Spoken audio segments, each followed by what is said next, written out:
obviously, I know you do a lot of work and you deal with a lot of like different types of people. So how do you interact with different groups of people? Like, I guess, like, let's say like Christians or Jews compared to like, let's say the lesser known religions like Buddhism, Hinduism, or even like an atheist? How do you interact with them Sure, sure. differently? That's a good question. In fact, tomorrow I'm giving a 5-hour training on how to share Islam with people of different faiths, how to speak for Islam.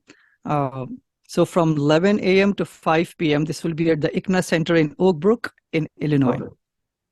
Tomorrow and also the following Sunday. So how do we customize the message of Islam to the Christians, to the Jews, the atheists, and people of other faiths?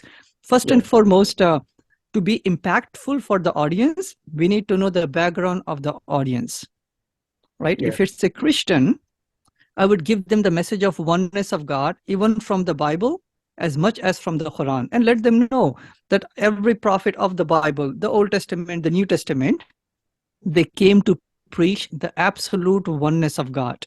None of them, they came to preach Trinity. So I will give them certain references from the Quran, for example, like chapter 3, verse number 51 of the Quran. Inna Allah Rabbi wa Rabbukum fa'budu haza sirata mustaqim. I'm quoting Jesus as he's quoted in the Quran by God, that verily Allah is my Lord and your Lord. Worship him alone, and that is the straight path, right? That was the message of Jesus according to the Quran. So I will also let our Christian brothers and sisters know that even if they look into their New Testament, that was exactly the message of Jesus. He Yeah. said in the Gospel of Mark, chapter 12, verse number 28, a Jewish person came to him and asked him a question, that of all the commandments of the Old Testament, which one is the first, the greatest of all the commandments? And the Jewish people, they had 613 commandments. And this Jewish person, he wants to know of all of these commandments, the first, the greatest, which one it is? Jesus, he replied in the Gospel of Mark, chapter 12, verse number 29, that hear, O Israel, the Lord, our God, is only one. So exactly the same oneness of God as the Quran was saying about Jesus, right? Yeah. So when we give the reference from the Quran and from their own Bible, it just builds up the case. So my form of sharing the message is to customize the message based upon the audience, correct? Okay. That makes So sense. that's Yeah. one way of doing it, yeah. Okay. Now, I don't know if you ever come across people like this, but they say that they agree with a lot of what Islam says, but they just don't like the idea of like organized religion. So, what would your counter to that be? Okay. Organized religion compared to disorganized religion? I'm not sure, right? No, no. I mean, so like, there's some people they actually do like a lot of the aspects of Islam, but they just don't like the idea of like organized religion, like Islam or Christianity or Judaism. Like they Mhm. don't like being a part of that. Like Sure, I guess sure. like community. I got it. I was joking with you. I got what they say, right? So Yeah, what people say is, look at Islam. It has so many rules, so many regulations, so many do's yeah, and don'ts. Come on, I yeah, want to do my own things. Why so yeah. restricted? Why so many dogmatic things in there? I used to work in the hospital, and the manager up there in the department, he asked me Yeah. exactly that same question. His name was Joe, and Joe asked me, Sabeel, even if I want to join Islam and study Islam, there are so many things, it's so restrictive. Come on, I mean, I feel like so restricted. I mentioned to him, brother Joe, when you come to the hospital, when you apply as a worker in the hospital, you realize, and you are 100% sure now, that when you join any work, you have to come on certain time and leave on certain time. Certain attire you have to wear, right? Certain times you have the meeting, certain times you have the lunch, certain assignment that you have to do. Don't you think that you are surrounded by so many restrictions when you work in the hospital?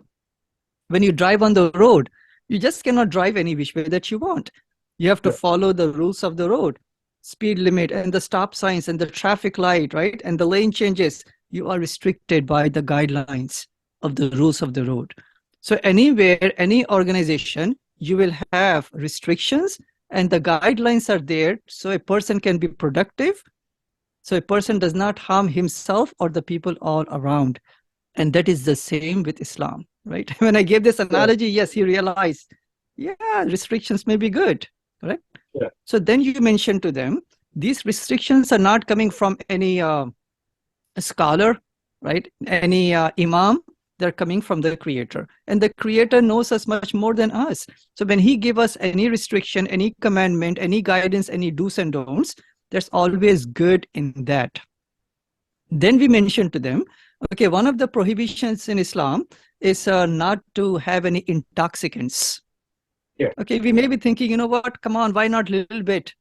I will say to them, it says in the Quran, chapter number 2, verse number 219, that in gambling and in intoxicants, there is a small benefit, but the harms outweigh the benefits.